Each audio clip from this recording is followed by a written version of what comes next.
ಎಲ್ಲರಿಗೂ ನಮಸ್ಕಾರಗಳು. Welcome to PMC Kannada channel. ನಾನು ನಿಮ್ಮ ಜಿ ಕನ್ನಡದ ಕಣ್ಮಣಿ ಶಿಕ್ಷಕ್ ಅಭಿಷೇಕ್.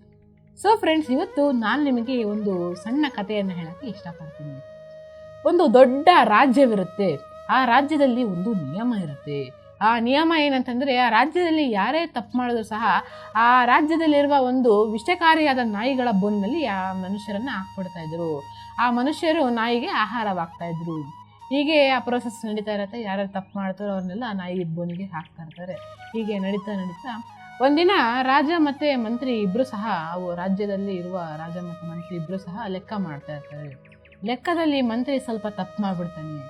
ಆಗ ರಾಜ ಕೋಪ ಬಂದು ಬೋನಿಗೆ ಹಾಕಬೇಕು ಅಂತ ಹೇಳ್ತಾನೆ. ಆಗ ಮಂತ್ರಿ ಎಷ್ಟೇ ಕ್ಷಮೆ ಯಾಚಿಸಿದರೂ ಸಹ ರಾಜ ಅದಕ್ಕೆ ಒಪ್ಪೋದಿಲ್ಲ.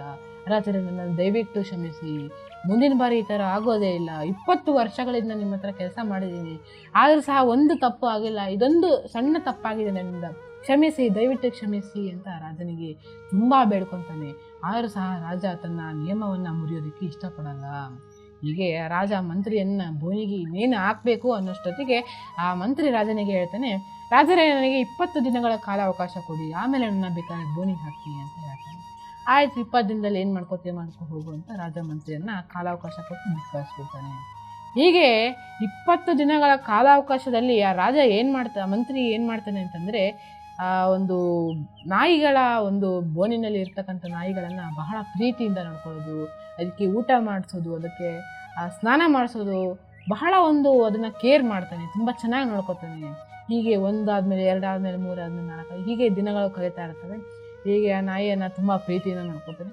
ಕೊನೆಯ 20 ದಿನದವರೆಗೂ ಆ ಒಬ್ಬ ಮಂತ್ರಿ ನಾಯಿನ ತುಂಬ ಪ್ರೀತಿಯಿಂದ ನೋಡ್ಕೊತಾನೆ. ಹೀಗೆ 20ನೇ ದಿನ ಆಗುತ್ತೆ. ಮಂತ್ರಿ ರಾಜನ ಹತ್ರ ಬಂದ್ಬಿಟ್ಟು ನನ್ನನ್ನು ಬೋನಿಗೆ ಹಾಕಿ ಅಂತ ಹೇಳ್ತಾನೆ. ಆಯಿತು ಅಂತ ರಾಜ ಮಂತ್ರಿನ ಬೋನಿಗೆ ಹಾಕ್ಬಿಡ್ತಾನೆ.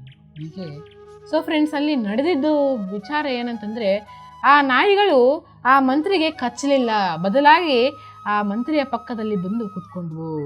ಆಗ ಮಂತ್ರಿ ಹೇಳ್ತಾನೆ, ರಾಜರೇ, ನಾನು ಈ ನಾಯಿಗಳಿಗೆ ಬರೀ 20 ದಿನ ಅಷ್ಟೇ ಚೆನ್ನಾಗಿ ನೋಡ್ಕೊಂಡಿದ್ದು, 20 ದಿನ ಅಷ್ಟೇ ಪ್ರೀತಿ ತೋರಿಸಿದ್ದು, ಆಹಾರ ಹಾಕಿದ್ದು. ಹಾಗಾಗಿ ನಾನು 20 ದಿನಗಳ ಕಾಲ ಇದಕ್ಕೆ ಪ್ರೀತಿ ತೋರಿಸಿದ್ದಕ್ಕೆ ಇವು ನನಗೆ ನಿಯತ್ತು ತೋರಿಸ್ತಾ ಇದೆ. ಆದರೆ ನಾನು ನಿಮ್ಮ ಹತ್ರ 20 ವರ್ಷಗಳ ಕಾಲ ಕೆಲಸ ಮಾಡಿದ್ದೀನಿ. ಸಣ್ಣ ತಪ್ಪಾಗಿದೆ, ನನ್ನಲ್ಲಿ ಕ್ಷಮಿಸಿ ಅಂತ ಕ್ಷಮೆ ಯಾಚಿಸಿದರೂ ಸಹ ನೀವು ನನ್ನನ್ನು ಕ್ಷಮಿಸಿಲ್ಲ. ಹಾಗಾಗಿ ನನಗೆ ನಿಮ್ಮಲ್ಲಿ ನಿಯತ್ತು ಕಾಣಿಸಿಲ್ಲ ಮಹಾರಾಜರೇ ಅಂತ ಮಂತ್ರಿ ಹೇಳ್ತಾನೆ. ಸೊ ಫ್ರೆಂಡ್ಸ್, ಈ ಕಥೆಯನ್ನು ನಾವು ಅರ್ಥ ಮಾಡ್ಕೋಬೇಕಾಗಿರೋದು ಏನಂತಂದರೆ, ಜೀವನದಲ್ಲಿ ತಪ್ಪುಗಳು ನಡೀತಾವೆ. ಆದರೆ ಆ ತಪ್ಪುಗಳನ್ನು ಯಾರೇ ತಪ್ಪು ಮಾಡಿದ್ರು ಆ ತಪ್ಪುಗಳನ್ನು ನಾವು ಕ್ಷಮಿಸ್ಬಿಡ್ಬೇಕು. ಸಣ್ಣ ಪುಟ್ಟ ತಪ್ಪುಗಳು ಆಗ್ತಾ ಇರ್ತವೆ.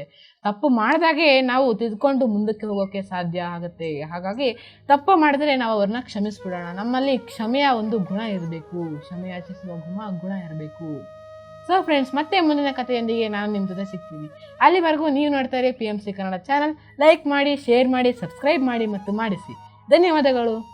PMC ಕನ್ನಡ ಚಾನೆಲ್ ಅನ್ನು ಲೈಕ್ ಮಾಡಿ, ಶೇರ್ ಮಾಡಿ, ಸಬ್ಸ್ಕ್ರೈಬ್ ಮಾಡಿ ಮತ್ತು ಮಾಡಿಸಿ. ಎಲ್ಲರಿಗೂ ಧನ್ಯವಾದಗಳು.